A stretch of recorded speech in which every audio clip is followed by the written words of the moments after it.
Good afternoon, folks. Welcome back. Today, I'm going to introduce your written response to you.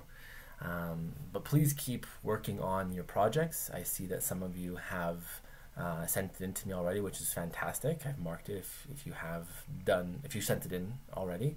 I encourage you to keep doing that if you have not finished.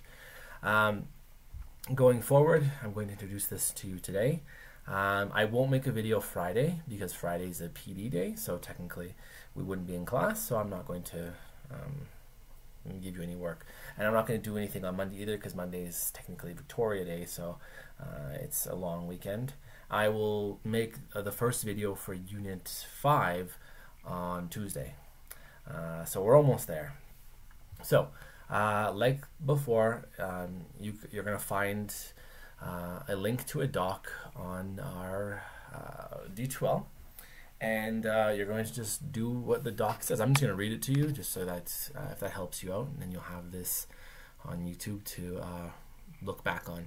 So we're doing Unit 4 written response. So for this written response, you have to choose one of the following questions, similar to last time.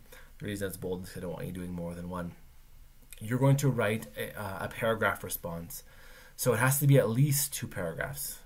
Last time I said 1, this time you gotta do 2, because next year you're gonna be writing diploma exams and you're gonna be writing written responses that are a little bit different than this one. So I want you to have a lot more practice with this.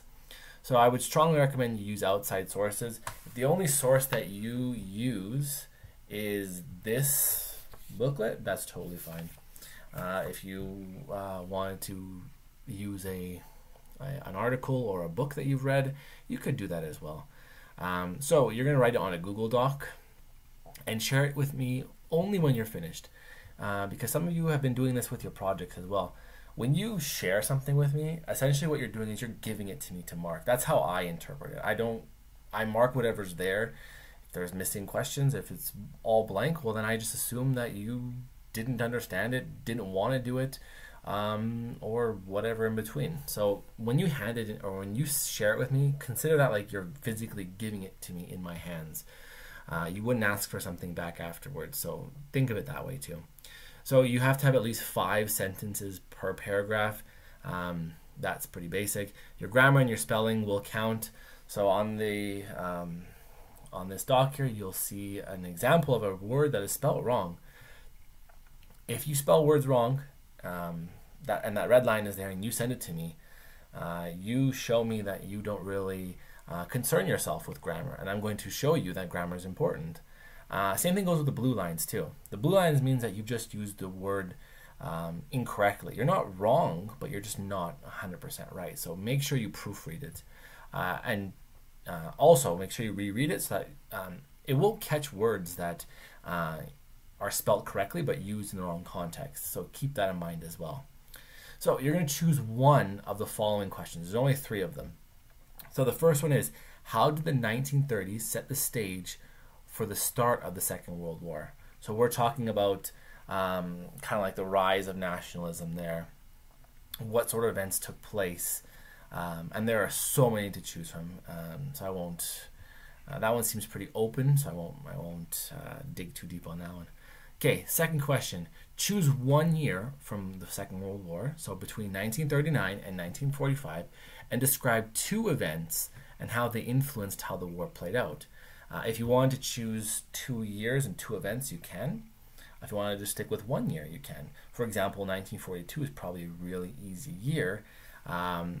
Look at the videos in the past that I've made to see why.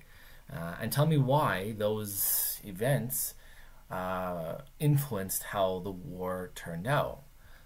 So there are so many different ways you can take this one. It's very open, so there's a lot to interpret. And then the last one is, how did ultranationalism play a role in the crimes against humanity? So I put 2 examples, so Nam King and the Holocaust are 2. We did talk about other ones as well. So if you wanted to talk about the Holodomor, yeah, it's a little bit before the Second World War. Or if you want to talk about Nagasaki and Hiroshima, you can as well. So those are the 3 questions you can choose from. If none of those make sense to you, or you don't really like them, let me know and I can give you a different one. And then at the bottom, it's the rubric. It's similar to last time. So 80% is based on your explanation and your support. So what examples are you giving? And then 20% is on how it looks. So grammar, spelling, and your voice. And so just before I finish, I want to go back and to the explanation and support. I want details. Don't just brush over things and overlook the key details. I want to see that you can interpret what we've studied together in a way that makes sense, and you're using the content that we've looked at to answer these questions. So the more detail, the better. And because it's open book, and because you have access to the internet, because you can do almost anything to get, you can put almost anything into this.